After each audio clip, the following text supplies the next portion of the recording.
കണ്ണൂർ സർവകലാശാലയിലെ വിവാദ ഉത്തരവ് പിൻവലിക്കാൻ തീരുമാനിച്ചതായി ഉത്തരവിനെതിരെ സമരം ചെയ്ത SFI സിൻഡിക്കേറ്റ് യോഗത്തിൽ VC തീരുമാനം അറിയിച്ചെന്ന് SFI അറിയിച്ചു. സർവകലാശാലയ്ക്ക് കീഴിലെ കോളേജുകളിൽ നടത്തുന്ന പരിപാടികളുടെ ഉള്ളടക്കം പരിശോധിക്കാൻ നിരീക്ഷണ സമിതിയെ നിയോഗിച്ച VCയുടെ ഉത്തരവാണ് പിൻവലിക്കുക. പരിപാടികളിൽ ദേശവിരുദ്ധ ഉള്ളടക്കമുണ്ടോ എന്ന് പരിശോധിക്കുകയാണ് സമിതിയുടെ ചുമതല.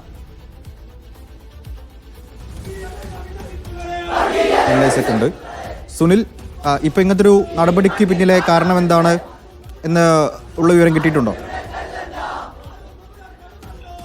ഈ ഉത്തരവ് പിൻവലിക്കണമെന്ന് ആവശ്യപ്പെട്ടുകൊണ്ട് ഇന്ന് SFI കണ്ണൂർ ജില്ലാ കമ്മിറ്റിയുടെ നേതൃത്വത്തിൽ സർവകലാശാല ആസ്ഥാനത്തേക്ക് വലിയ പ്രതിഷേധ പരിപാടികൾ സംഘടിപ്പിച്ചിരുന്നു.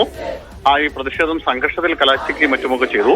ഇതിന് പിന്നാലെയാണ് SFIയുടെ ജില്ലാ നേതാക്കളെ, പ്രത്യേകിച്ച് കണ്ണൂർ, കാസർഗോഡ് ജില്ലാ സെക്രട്ടറിമാരെ വൈസ് ചാൻസലർ ചർച്ചയ്ക്ക് വിളിച്ചു. ഈ ചർച്ചയ്ക്കൊടുവിലാണ് ഈ തീരുമാനം പിൻവലിക്കാൻ, അതായത് നിരീക്ഷണ സമിതി രൂപീകരിച്ച തീരുമാനം പിൻവലിക്കാൻ തീരുമാനമായിരിക്കുന്നത്. ഇക്കാര്യം രജിസ്ട്രാർ ഇവർക്ക് എഴുതി ഒപ്പിട്ട് നൽകുകയും ചെയ്തിട്ടുണ്ട്. തീരുമാനം പിൻവലിച്ചു എന്ന തരത്തിൽ.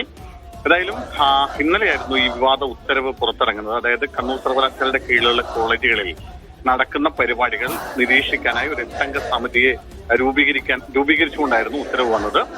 ആ സമിതി യൂണിവേഴ്സിറ്റിയുടെ കീഴിൽ നടക്കുന്ന എല്ലാ പരിപാടികളും നിരീക്ഷിക്കും. അതിൽ ദേശവിരുദ്ധ കണ്ടന്റ് ഉണ്ടോ എന്ന് പരിശോധിക്കും. അങ്ങനെ ഉണ്ടെങ്കിൽ നടപടി ഉണ്ടാകും എന്നതായിരുന്നു ഈ ഉത്തരവിൽ പറഞ്ഞിരുന്നത്. പക്ഷേ ഈ വിവാദം ഇത് വലിയ വിവാദമായി. കാരണം കേന്ദ്ര സർക്കാരിനെതിരെ വിമർശനം ഒഴിവാക്കാൻ, സംഘപരിവാർ സംഘടനകളെ വിമർശിക്കുന്ന ഒഴിവാക്കാനൊക്കെയാണ് ഇത്തരമൊരു തീരുമാനം എടുത്തതെന്നായിരുന്നു SFIയുടെ ആക്ഷേപം. അതേ തുടർന്നാണ് അവർ സർവകലാശാല ആസ്ഥാനത്തേക്ക് മാർച്ച് പ്രതിഷേധവുമൊക്കെയായി എത്തുന്നത്.